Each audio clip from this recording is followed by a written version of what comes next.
ఓ పుడమి తల్లి నా అస్తిత్వానికి కారణమైన నీ పట్ల సర్వదా కృతజ్ఞతతో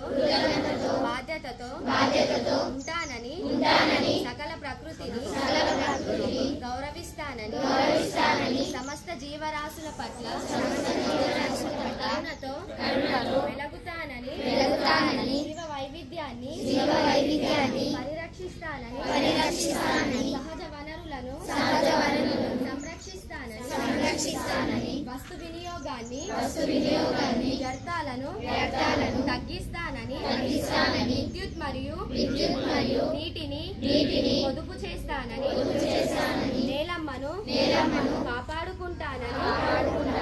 కాలుష్యాన్ని నివారిస్తానని చెట్లు నాటుతానని వన సంరక్షణ చేపడతానని వాతావరణ సమతుల్యతకు పాటుపడతానని పర్యావరణ అనుకూల జీవనాన్ని గడుపుతానని ప్రకృతి వనరుల సమిష్టి ఉపయోగానికి సానుకూల పర్యావరణ విధానాల కొరకు పనిచేస్తానని భావితరాల భద్రతకు సుస్థిర భవిష్యత్తుకు కృషి చేస్తానని ప్రతిజ్ఞ చేస్తున్నాను.